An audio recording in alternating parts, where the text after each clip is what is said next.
Bonjour à tous, j'espère que vous allez bien. On se retrouve pour le brief du jeudi 11 août 2022. Donc aujourd'hui, on parlera du CPI qui est très positif. On parlera du Bitcoin, bien évidemment, Ethereum et ouais, je pense que c'est tout vu que la macro a déjà été faite hier et c'est très corrélé aux crypto-monnaies. Du coup, le Bitcoin, donc d'abord, non, les chiffres du CPI. Donc les chiffres sont positifs. Donc pour faire simple, le CPI, ça va refléter un peu le pouvoir d'achat des Américains. Donc c'est en gros le prix à la consommation. Est-ce que bah, en fait les prix augmentent ou pas?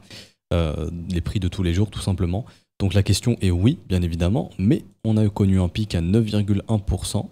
Et là, actuellement, les chiffres sont sortis hier, on a eu 8,5. Donc ça veut dire qu'on a un ralentissement de la progression de l'inflation. On n'est pas en déflation, bien évidemment, juste que la progression de l'inflation ralentit. Ok. Donc ça continue comme ça fera du bien au pouvoir d'achat des Américains qui continue de baisser, mais qui baissera moins, bien évidemment, parce qu'on est en période inflationniste et on est quasiment tout le temps dans une période inflationniste où les prix augmentent, augmentent et augmentent, mais le but c'est de les faire augmenter. Enfin, le but c'est que les prix, oui, les prix augmentent, mais pas trop, parce que 10% annuel, ça fait une hausse des prix extrêmement importante, ça reste comme ça pendant plusieurs années, donc ça sera compliqué de se nourrir, par exemple. Voilà. Et du coup, oui, on attendait 8,7. Donc en gros, les estimations, c'était 8,7, donc on est en dessous, ce qui est extrêmement positif. Ok, ce qui veut dire qu'en gros, ce qu'a mis en place la Fed, c'est-à-dire une hausse des taux assez agressive, commence à porter ses fruits. Que du coup, on pourrait ralentir cette hausse des taux d'ici premier trimestre 2023, donc ce qui est plutôt positif également. Donc vous voyez, on était il y a un an à 0, un taux fixé à 0,25, là on est à 2,50. Donc ce qui peut renforcer la monnaie, ou en tout cas réduire la faiblesse de celle-ci. Et du coup, c'est ce qui fait que là, l'inflation commence à ralentir. Le but, ce serait que ça reste comme ça, que 8,5 ce mois-ci, puis le mois prochain, 8,3 par exemple. Et idéalement, qu'on soit toujours en dessous des estimations, pour que ce soit encore plus bullish. Parce que si on attendait 8,7 et qu'on avait 8,9 par exemple, bah, le marché l'aurait probablement mal pris, parce qu'on aurait été au-dessus des estimations. Ok, pourtant on aurait baissé, mais on aurait été au-dessus des estimations. Donc là, on baisse et on est en dessous des estimations, donc c'est super.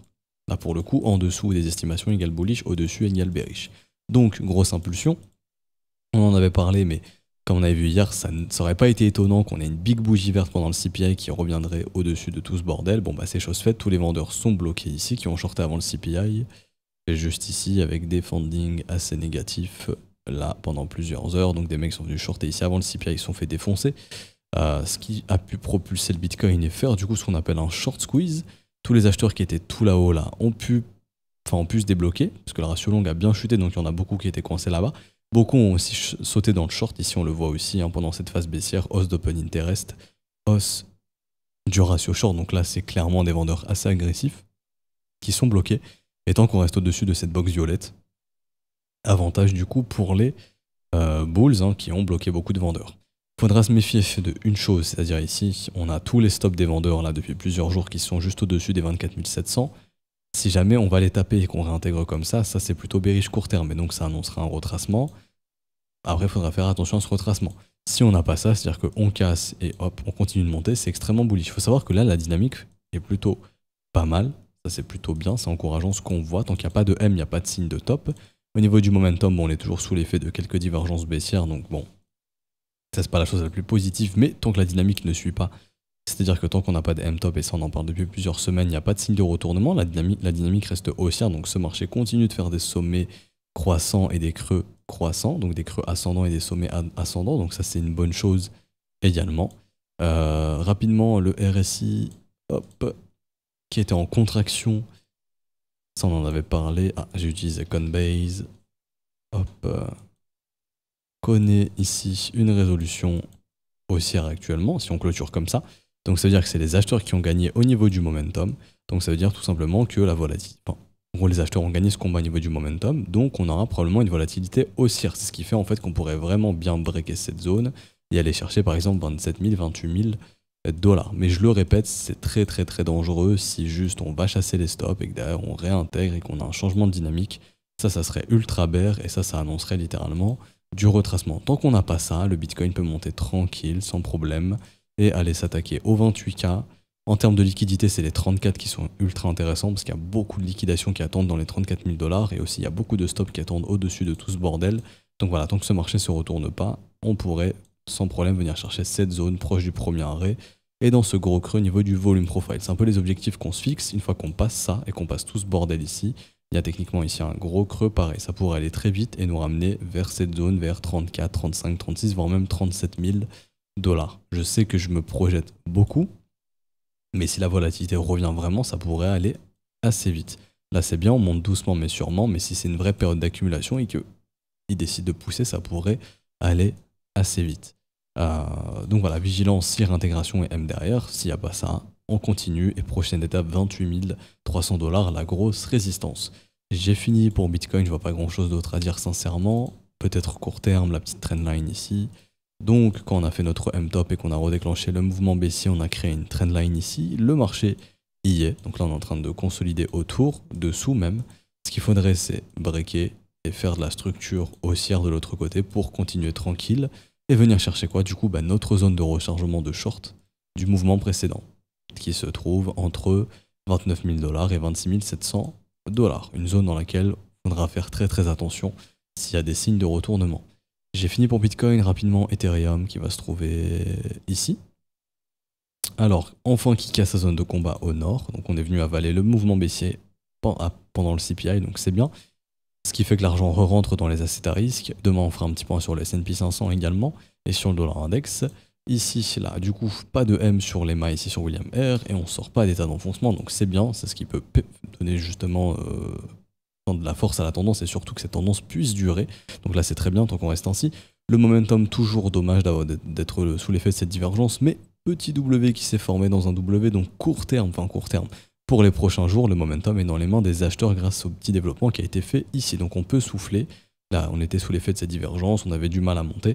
Là, enfin, il y a du W sur le momentum. Donc ça, c'est ce qui pourrait pousser les prix.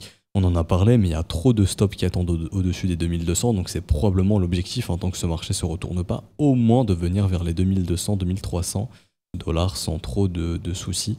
Donc on n'en est plus très loin. Là, il y a un paquet de stops qu'on est en train de défoncer. Donc ouais, il y a des stops en gros jusqu'à 2200 $.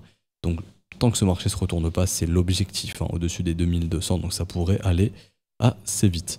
En dehors de ça, je vois pas grand chose d'autre à dire de plus. Les ratios short sont remontés énormément sur Ethereum, donc beaucoup de gens qui ont shorté ici un post-CPI. Donc tant qu'on reste au-dessus de cette box violette, il y a beaucoup de vendeurs qui sont bloqués, donc le prix peut continuer de monter sans trop de problèmes. Vigilance aussi sur Ethereum, bien évidemment, parce que c'est Bitcoin quand même qui mène la danse. Oui, Ether a de l'avance et Ether pousse plus que lui, mais si Bitcoin se retourne, Ethereum suivra. Ce qui est pas, le Bitcoin se retourne pas à la baisse ici, il n'y a pas de problème. Donc c'est ce qui fait qu'on peut continuer de pousser. Et Ethereum, lui, va dans ce sens également. Et lui, Ether, tant qu'il n'aura pas nettoyé cette zone des 2200, je le vois difficilement se retourner ici comme ça, sans raison, honnêtement.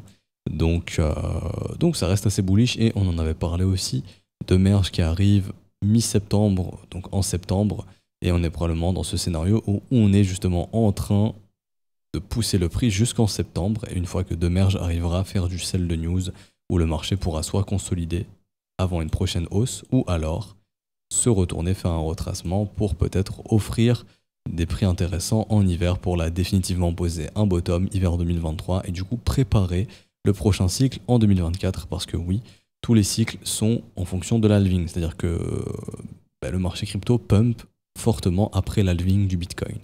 Donc l'halving était en 2016 précédemment, ou 2017, on a eu un gros cycle haussier. Ensuite l'halving en 2020, mi-2020, on a eu un gros cycle haussier début 2021. Donc là le futur halving il est en mars 2024, donc ça ferait probablement un cycle haussier pour 2024-2025. Et tout ça, ça doit se préparer avant. Sur les charts, ça se voit pas encore, donc c'est pour ça que ça pourrait mettre du temps. Par exemple, le précédent cycle, il s'est pas fait en 2 jours.